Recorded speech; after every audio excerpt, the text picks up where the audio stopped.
कभी भी ना छत को नॉर्मल मत समझना भाई, बहुत इंपॉर्टेंट है। एज पर शास्त्र, एज पर लाल किताब, यदि कुंडली के 12वें घर के अंदर नेगेटिव ग्रह बैठ जाते हैं और यदि आपकी छत पर उन ग्रहों से संबंधित वस्तुएं रखी गई हैं तो डेफिनेटली आपके जीवन में कई तरह के कष्ट कलेश पैदा करेंगे। अब कैसी कैसी दिक्कतें आती थोड़ी समझ लेते हैं। अगर हम बात करें शास्त्रों के बारे में, जब भी छत के ऊपर किसी तरह की भी कोई ऐसी वस्तु है जिसमें कोई जंग लगा पड़ा है, लोहे में जंग लगा पड़ा है, लोहा गला पड़ा है, टूटी हुई लोहे की रोड रखी हुई है, आप मान लीजिएगा कि किसी भी दरवाजे की चौखट रखी गई है, इसको शुभ नहीं कहा गया है।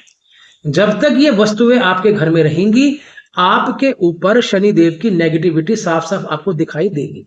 अर्थात काम में अड़चन आना, बिना बात के खर्चे बढ़ जाना और मेहनत करने के बाद भी रिजल्ट ना मिलना, बिना बात के एक्सपेंडिचरों का बढ़ जाना, कई बार किसी व्यक्ति का इतना लोन हो जाना कि वो उतर ना पाना, घर में हर वक्त किसी न किसी की हेल्थ में इश्यू रहना, क्योंकि बाय डिफॉल्ट आपने कुंडली के 12वें घर में शनिदेव को स्थापित कर दिया है। पहली गलती तो ये होगी।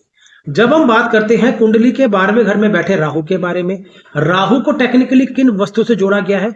ऐसी वस्तुएं जिनके अंदर सोल्डिंग होती है, जैसे कि सेल फोन का आपने देखा होगा ना, प्लेट्स होती है उसके अंदर, उसमें जहां सोल्ड होता है उसे भी राहु से जोड़ा गया है। अब कुछ लोग क्या कर देते हैं कि छत के ऊपर कोई भी इलेक्ट्रिकल अप्लायंसेस जिसका वो यूज नहीं कर रहे हैं उसे भी रख देते हैं, तो इसको भी शुभ नहीं कहा गया है।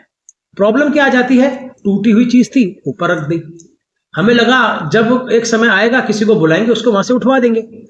तो 12वें घर में यदि राहु बैठा हुआ है और इलेक्ट्रिकल वस्तुएं जो छत पे रखी पड़ी हैं, ऐसी चीजें जो वहां पे गंदगी पैदा कर रही हैं, ऐसी जगह जहां पानी टपक रहा है, ऐसी जगह जहां काई जम गई है, ऐसी जगह जहां काई जमने से पानी छत पे इकट्ठा हो गया है, तो ये कुंडली में कहीं ना कहीं राहु और चंद्रमा को लाके बिठा देता है।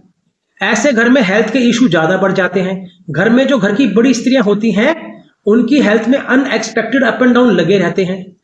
घर के अंदर मानसिक चिंता बनी रहती है। आप अपने एक्सपेंडिचर को रोक नहीं पाते हैं, बिना बात के खर्चे बढ़ते जाते हैं। तो हर बात को समझना बहुत महत्वपूर्ण है। और जब हम बात कहते हैं कि छत के ऊपर पानी इकट्ठा हो रहा है, उसकी निकासी नहीं है, वहां पे स्मेल आ रही है, वहां गंदगी हो गई है, वहां पे कीड़े आने लग गए हैं, तो कहीं ना कहीं वृश्चिक राशि का असर ज्यादा आ जाता है।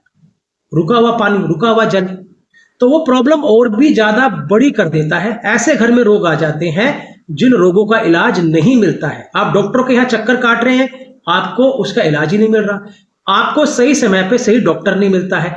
तो अगर एथिकली बात की जाए, कुंडली का 12वां घर बहुत इंपॉर्टेंट है। और जब हम बात करते हैं लाल किताब शास्त्र की, तो उसमें 12वें घर को बहुत महत्वपूर्ण माना गया है। इसीलिए शास्त्र कहता है कि छत पे किसी भी तरह की गंदगी नहीं होनी चाहिए। जैसे ही लगे पानी टपक रहा है या फिर पानी की टंकी फट गई है, विद इन अ डे उसे चेंज करवाओ। वेट नहीं करना है कि ये और विध्वंस कर दे। अगर पानी टपकने के बाद से 21 दिन तक लगातार वो अवस्था रही तो वो पानी आपको इतना बर्बाद कर देगा कि आप टंकी चेंज करने वाली अवस्था में भी नहीं रह पाएंगे। आपका मनस इतना बिजी हो जाएगा अपनी लाइफ के अंदर, अपनी दिक्कतों के अंदर, कि आपको याद ही नहीं रहेगा कि छत पे पानी टपक भी रहा था।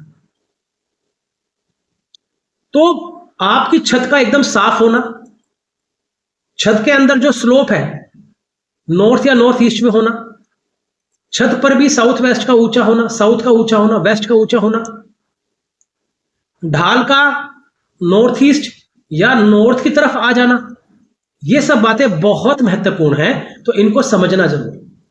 आपकी छत जितनी साफ रहेगी उतने आपकी कुंडली का 12वां घर भी बैलेंस रहेगा, एज पर लाल किताब। देखिए, कोई भी शास्त्र गलत नहीं होता, चाहे हम वैदिक पढ़े चाहे हम कोई भी शास्त्र पढ़े, समझना बड़ा इंपॉर्टेंट है।